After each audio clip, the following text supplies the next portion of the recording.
Laura McAllister is Professor of Public Policy and Governance of Wales at the Wales Governance Centre in the School of Law and Politics.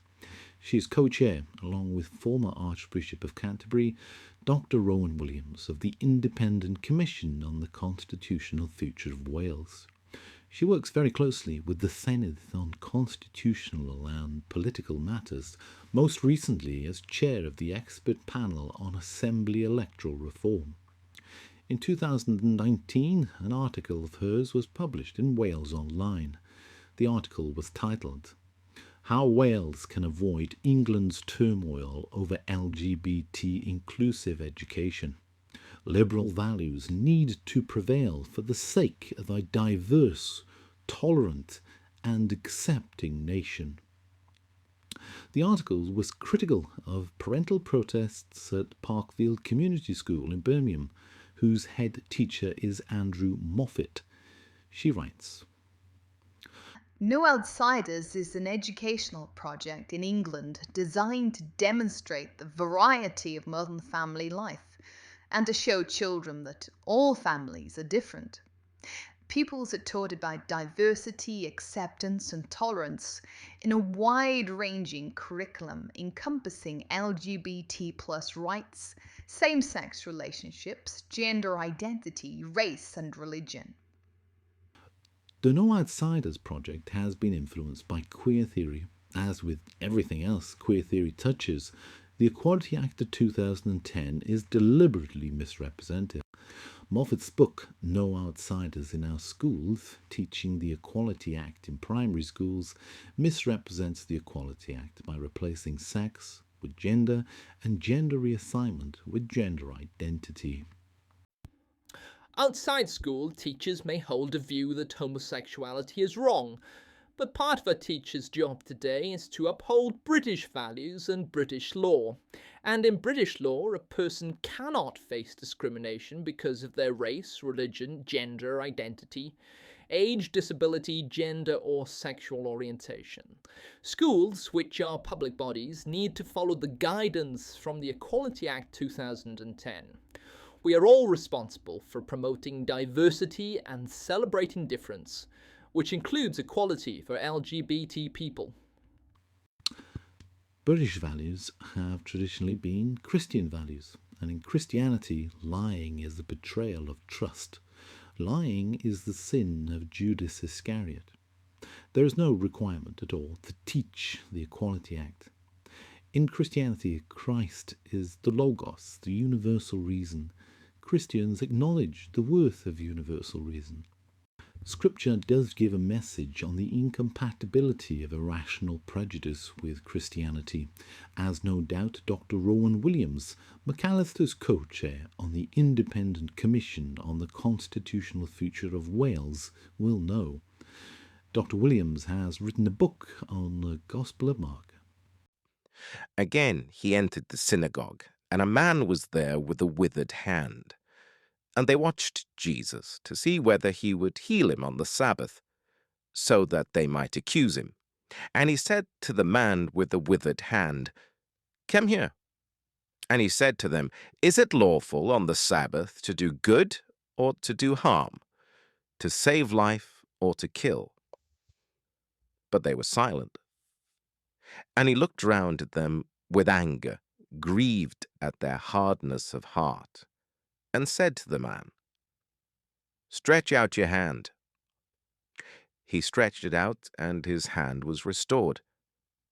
The Pharisees went out and immediately held counsel with the Herodians against him, how to destroy him.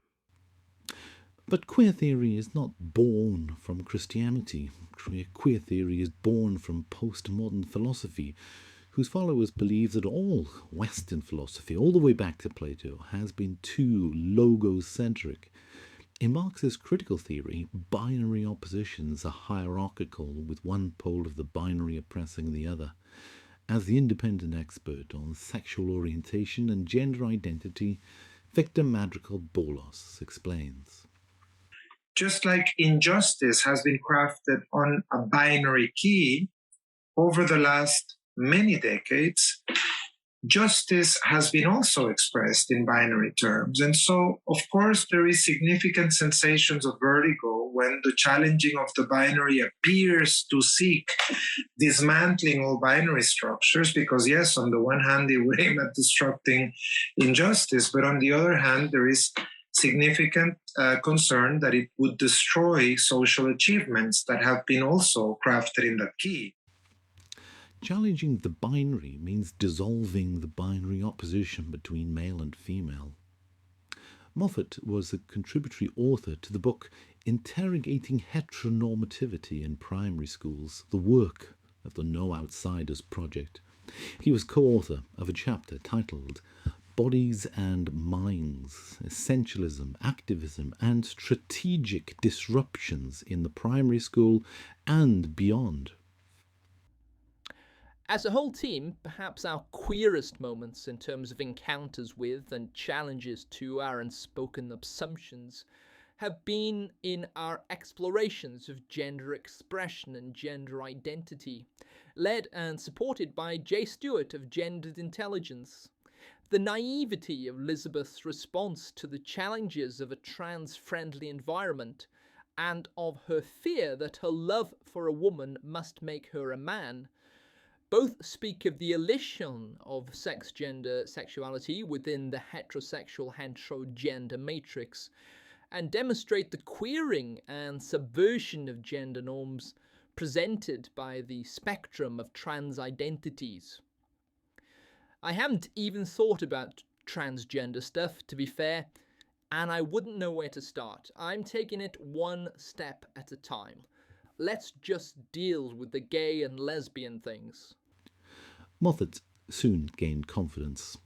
Children need to be talking about their gender and their gender identity. Not one way to be a boy, not one way to be a girl. You can tell me who you are and I will not pass judgment. In 2020, McAllister promoted an article in The Guardian by former Everton and Wales international goalkeeper Neville Southall. If I know Neville Southall, this'll be a heck of a read.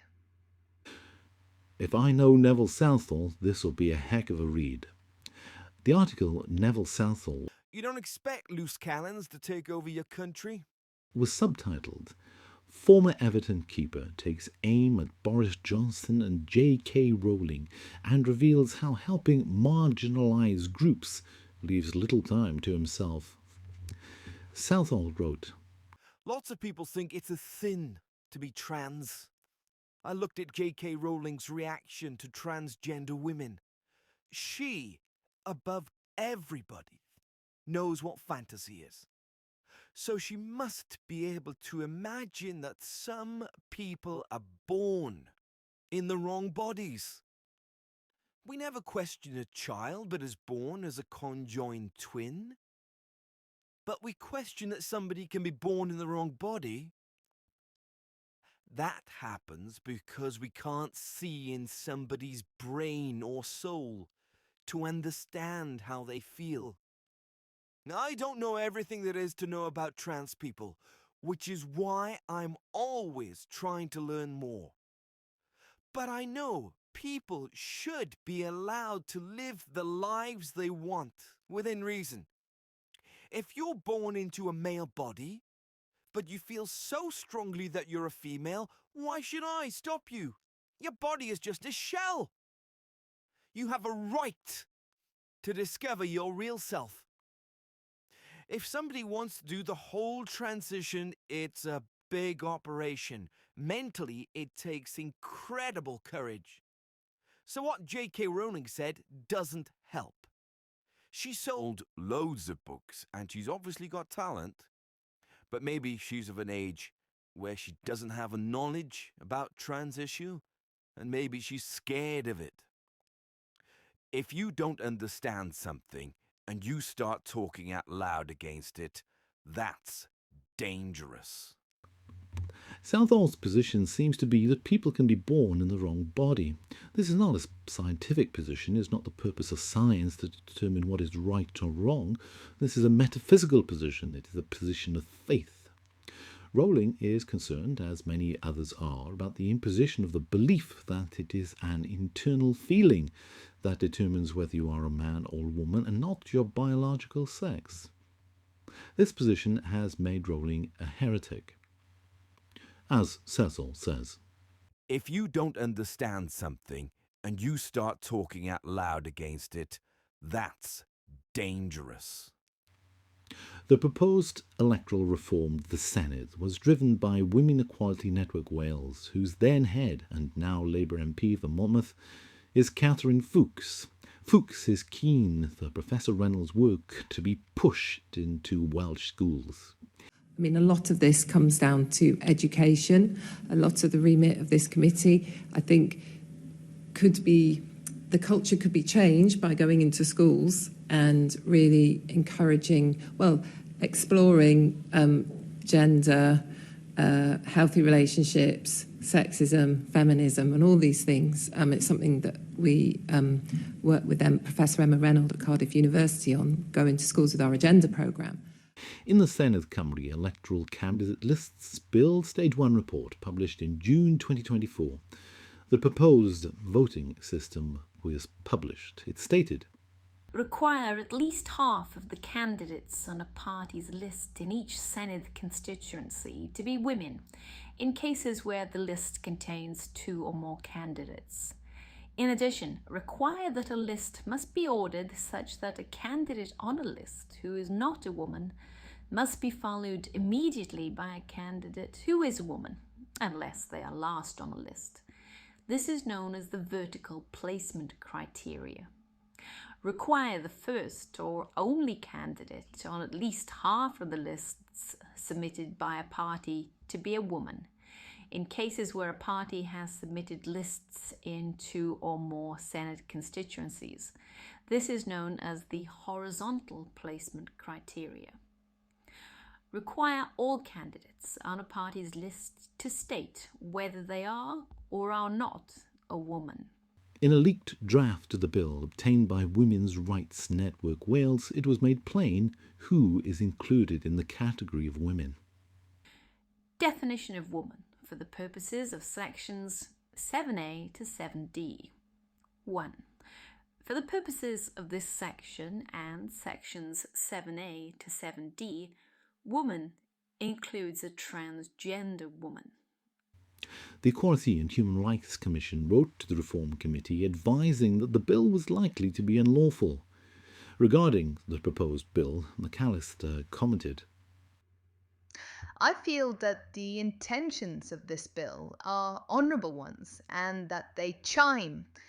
There is a definite synergy with the thinking that we had during our expert panel process. I mean, clearly there are some differences, and this piece of legislation goes in a slightly different direction to the one that we'd promoted. But nevertheless, I think in terms of purpose, goal, objective, then there is a very clear commitment to sustaining some of the already impressive levels of gender representation that we have, but make it more secure and more permanent. Representatives from the Fawcett Society and ElectHer saw no problem in allowing self-ID. And can I just ask you about a little bit more about the electoral system, if I can? So obviously the bill focuses on people having to declare at the point that they become candidates whether they are a woman or not a woman. And there's no definition of what a woman is on the face of the bill, so it allows people to self-identify for themselves whether they're a woman or not a woman. Is that a sensible thing, or would you rather it be, a biological statement, as it were? What are your views? Do you have views on those things? So Fawcett, I think, would take the position that this is for parties to determine what is their kind of position, and that we would support inclusive lists that would include, for instance, trans women. Okay, thank you. And you, Hannah? Similarly, we're not interested in defining what a woman is. The patriarchy's been doing that for long enough. The consequences, if the bill had passed, would have been that the elected Parliament of Wales would never be composed of more than 50% men who did not identify as women, but it could have been composed of 100% women or 100% men who identify as women. In 2024, the gender-balanced part of the Reform Bill was scrapped after threat of legal challenge. Louise Perry and Colete Colfer discuss the supplanting of Christianity by this new religion. What has caused this? What do you think is the most persuasive academic theory as to why dechristianisation has happened so quickly, not least in Ireland? I think there are so many factors that play into it. You know, technology, communication, changing social values. Contraceptives weren't even legal in Ireland when I was growing up. Homosexuality wasn't decriminalised until 1993. In Ireland specifically, I think in the 1990s, a lot of scandals came out about the Catholic Church, and there was kind of a rush to escape from it. You know, stories about the Magdalene laundries, about abuse within various institutions start to really be discussed in the open. So I think there was a rush to get away from Catholicism. Ireland wanted to be seen as progressive. We had all these links with countries all over the world. And so Catholicism was seen as kind of backwaterish and let's get away from it. So also we have very strong, very, very strong gender lobby groups in Ireland. Hugely powerful with international links. I mean, that's one thing about the gender identity lobby group is that they are multinational. So it's like a multinational organization and they're all interconnected. It was in 2015 when same-sex marriage was, we passed it in a referendum. And within weeks, I think it was weeks, certainly months, the Gender Recognition Act was passed. But there was no debate. I was oblivious. I had no idea that we had this legislation. Even if I did know, I probably would have supported it without thinking too deeply about it. You know, the strong lobby group as well. Isn't that amazing though? 22 years from homosexuality being decriminalised to same-sex marriage being passed. That's so quick, much quicker than in Britain and in any other country that I know of. I find it so interesting and mysterious, the whole question of secularisation. It clearly tracks with countries becoming richer. Ireland's become a lot richer very quickly. We move a lot more. I mean, the sense of community has changed. When I grew up, people were very much rooted in the areas where they lived, whereas that has changed too. There's more changing. You know, you move. I do think it has changed more. You know, you move more to the city, marry older women, careers. So many factors feed into it, I think. This belief system is providing a new clan. And people do want that sense of belonging, meaning, purpose, community, which is no longer there within Catholicism in Ireland too, for much larger numbers of people. So this offers a new belief system and network. And the idea of being good, which is really important, you know, that, you know, I need to be seen as good. I need to think of myself as good. And therefore, I am going to do what I believe to be good. And they're sold this. I think, you know, people who don't think too deeply about it, maybe, because I often chat to people about it and they don't see that they're contradicting themselves. They say, oh yeah, everybody should be whoever they want to be. If a man identifies as a woman, let him be a woman. And I say, well, what about women's sports? Oh, no, they shouldn't be allowed in women's sports. So without seeing that they're connected, or for example, social transition of children in schools, do you think a child should be allowed to change their name and in school? Yeah, why not? Why not? Leave them be who they want to be. And what about puberty? No, not puberty blockers. No, not medicalization. So there's often contradictions that people have themselves. They want to be able to say, yes, let's people be whoever they want to be. And that's a very easy surface. I think of it as a surface kind of an idea that hasn't really been, the depths of it haven't been, and the complications haven't been examined. I mean, as often the way, isn't it? I think people are incredibly good at holding contradictory beliefs in their heads at the same time. I think it's one of our talents as human beings. I mean, I completely agree with you about the offer of progressivism is the the sense of being a part of something. Although I think that in a sense it's worse. I mean, there are a bunch of ways in which I think it's a worse religious system than Christianity. One of which is that there is no scope for forgiveness, really. I mean, if you're from one of these cursed groups, there isn't really anything you can. I mean, there's I suppose processes of confession and so on in terms of acknowledging your privilege, but you're never really forgiven. There isn't really any scope for redemption. It does function more like a caste system in that sense. Yeah. So the idea of original sin is to be cis heteronormative. And like you said, you mentioned about confessions. There's a lot of, think of Roisin Murphy, the singer. She had to make a public confession to cleanse herself of the sin of saying something that went against us. I agree with you completely that there are differences as well. It also doesn't seem to... Well, I don't know. I mean, it's so hard. I know, of course, we want to take the phenomenological approach, but it's so hard to, of course, because we all have bring our own biases and so on. And my strong sense is that Christianity is preferable to this new religion. But clearly, a lot of people don't feel that way, and clearly, lots of people have rushed towards this and have resoundingly rejected the religion of their grandparents. I mean, what do you think makes this new religion so much more attractive than, say, Irish Catholicism in the Irish context? To be honest, I have no idea.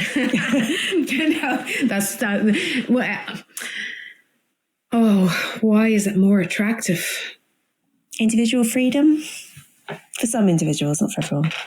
I think maybe it just does come back to this, the vacuum idea. Well, if there is no soul or spirit or religious terms, that we need to have it somewhere. So it's, with migration, there's the push and pull factors. So there's the push and pull factors with gender ideology and Catholicism, I suppose. So there's things that are pushing people away from, or have pushed things away from Catholicism, as the pull factor of this, we're progressive, we are the good people, we're the kind people, we are inclusive, our focus is on diversity. Diversity, do you really think that it's that diverse when you don't accept anybody who thinks differently? Or actually, gender equality is a factor that I think plays into it too, because in the quest for gender equality, there is also, we can only be equal if we're the same. But we're not the same. Gender neutrality, like one of the reasons we had the referendum in Ireland recently was in the push for gender equality. Let's make our constitution gender neutral, so it's fair and good. These days, for something to be called sexist is simply acknowledging that's a difference. Teenage boys run faster than teenage girls, sexist. There's not enough, or women aren't as interested in politics, perhaps, as men, sexist. So if we make it gender neutral, gender equal, it all comes into it, I think. And I think that is one of the ways in which it's a Christian heresy, in that Christianity insists that people are spiritually equal, but also the kingdom of heaven is not of this world, right? That doesn't demand that everyone is exactly equal, is exactly the same. But this ideology goes a step further and says, no, any evidence that you might call up to show that there are differences between, say, men and women is unacceptable. It's like a really, really extremist version of this principle.